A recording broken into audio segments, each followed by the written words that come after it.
자, 백석 시인의 모닥불입니다. 바로 봅시다. 요거는 하나 알고 가자. 요 백석 시인이 주로 활동했던 무대가 일제강점기라는 거. 그래서 일제강점기와 관련된, 일제강점기 우리 민족의 아픔과 관련된, 민족의 아픔과 관련된 시들을 굉장히 많이 썼다는 거. 우리 요것만 좀 알고 갑시다. 자, 바로 봅시다. 새끼오리도, 헌신짝도, 소똥도, 갓신창도, 발음도 어렵다. 그치? 괜히 빠디도, 너울 쪽도, 집건불도, 가랑잎도, 머리카락도, 헝겊조갑도, 막대꼬치도, 기왓장도, 다개깃도, 개털옥도 타는 모닥불. 이런 것들이 다 타는. 자, 거기에 있는 것들은 다 뭐냐? 우리가 농촌에서, 그 당시 농촌에서 흔히 볼 수 있는,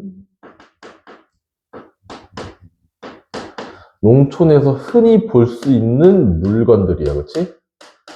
그걸 어떻게 했다? 열거했다. 나열했다. 열거는 나열이랑 같은 말이지. 열거했다. 그리고 뭐뭐도 해가지고 뭐뭐도 조사 도를 계속 반복을 해줬어. 조사 도를 반복하면 어떻게 돼? 반복은 그냥 공식이야. 반복은 뭐야? 운율. 반복은 운율을 만들어낸다. 공식이야, 거의. 자, 굉장히, 그래서 얘네가 굉장히, 하찮은 것들이지만, 아주 하찮은 것들이지만, 다 뭐다? 모닥불의 재료가 될 수 있어. 좋은 불꽃의 좋은 재료가 될 수가 있어. 그러면 그 불꽃은 무엇을 의미하냐? 그 아래 내려가 보면, 제당도, 초시도, 문장 늙은이도, 더부살이 아이도, 그리고 새사위도, 갓사돈도, 나그네도, 주인도, 할아버지도, 손자도, 붙잡수, 땜장이도, 큰개도, 할아버지도 모두 모닥불을 쪼인다.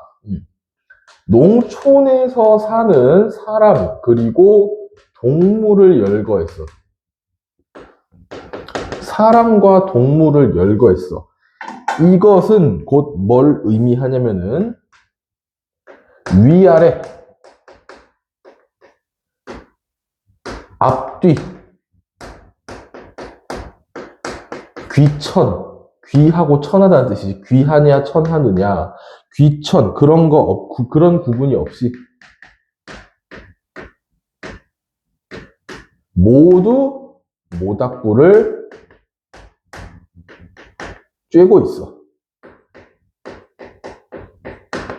자, 사람의 구분 없이 모닥불을 쬐다는 것은 곧 이런 걸 의미하게 돼.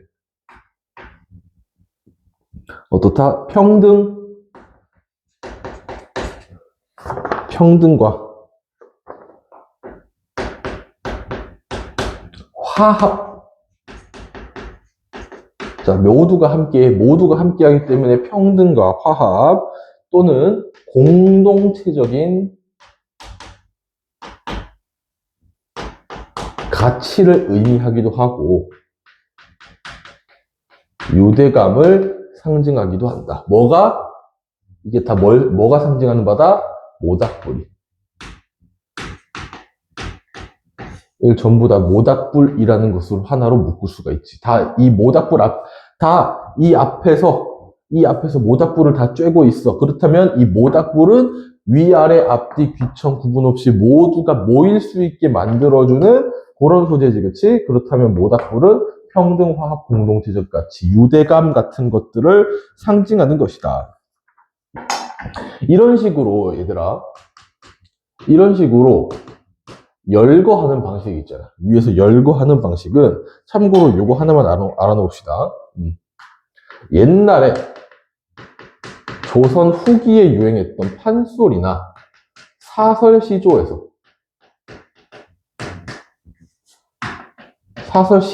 굉장히 많이 사용하던 표현 방식이므로 요 모닥불이라고 하는 시는 당시에 옛날에 그 문학적인 우리나라의 조선시대의 문학적인 전통을 계승한 것으로도 볼 수 있겠습니다. 마지막 사면 가볼까요? 모닥불은 어려서 우리 할아버지가 어미 아비 없는 서러운 아이로 불쌍하니도 몽동바리가 된 역사가 있다. 과거 우리 할아버지에 대한 얘기를 하네. 할아버지는 어미 아비 없는 고아로 자랐어. 고아로 자랐던 그런 역사가 있어. 모닥불 안에 담겨 있는 그런 하나의 또 다른 의미인데, 이게 뭘 의미해? 아까 뭐라 그랬어? 백석 시인은 일제강점기 때 민족의 아픔에 관련된 시를 굉장히 많이 썼다라고 했기 때문에 요것은 곧 우리의 민족적 비극, 즉 비극적인 민족 공동체의 역사,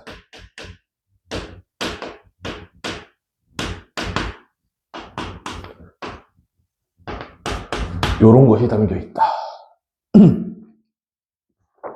그러면 이 비극적 민족적인 공동체의 역사는 뭘 의미한다? 일제강점기에 우리 민족의 아팠던 역사를 의미하는 것이다. 자, 그런데 여기서 보면은 여기에 있는 요 모닥불을 쬐고 있는 것, 모닥불에 요런 물건들을 넣어서 다양한 사람, 다양한 동물이 모닥불을 쬐고 있는 거는 시점으로 따지면 현재 시점이야, 맞지? 반면에 이 할아버지가 고학으로 살 수밖에 없었던 슬픈 역사는 과거야, 그렇지?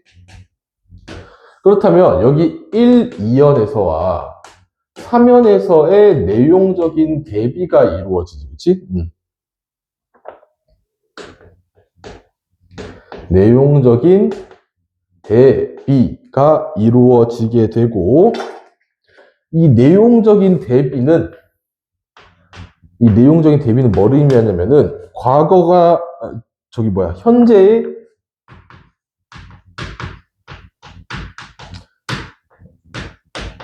정겨운 삶,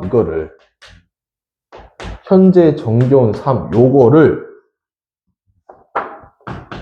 비극적인 민족 공동체의 역사로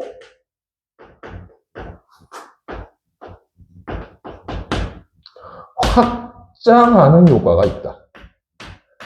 요 앞 현재 내용과 과거의 내용을 대비시키면서 현재의 정겨운 삶을 비극적 민족 공동체의 역사로 확장시키는 그러한 효과가 있다 볼 수 있겠습니다. 자, 하나만 더 해보자. 거기에 그 마지막 연에 몽동발이라는 단어가 나오지. 이 몽동발이라는 단어는 우리가 두 가지로 해석을 할 수가 있는데, 하나는 이런 뜻이 있어. 딸려있던 게 다 떨어져 나가고 몸뚱이만 남은 물건이라는 의미가 있어. 이런 의미로 비추어 봤을 때 몽동발이는 하나 뭐로 해석이 될 수 있냐면은, 자, 원래 딸려있던 것들이 다 떨어져 나갔어. 딸려있던 식구가 다 떨어져 나갔어. 하나는 고아의 의미로 해석이 될 수가 있겠지. 가족이 없는 고아. 그 다음에 두 번째, 손가락이 없거나 너무 오그라들어서 펴지 못하는 사람을 낮잡아 이르는 말이라는 뜻이 있어. 자, 손가락이 없거나 오그라져 펴지 못하는 경우. 그런데 이거를 모닥불이랑 엮어서 생각을 해보면 어떻게 된 거야? 손을 너무 크게 대어서 화상을 입어서 손가락이 녹아버린 거야. 화상의 의미가 있지, 그치? 어느 쪽으로 해석을 하든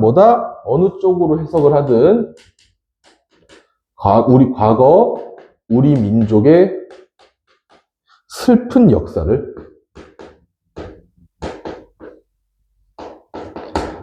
과거 우리 민족의 슬픈 역사를 보여주는 말이다.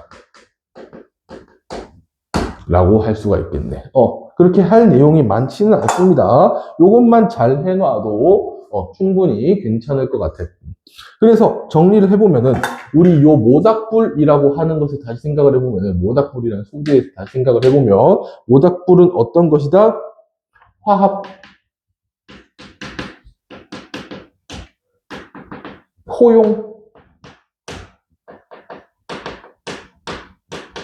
평등 요런 것들을 상징하면서도 여기에 더해 우리 민족의 과거가 담겨있는 역사의식을 보여주는 소재로도 해석이 될 수가 있겠다라고 정리할 수 있겠습니다. 자, 모닥불 됐고요. 다른 작품으로 또 이어서 찾아올게.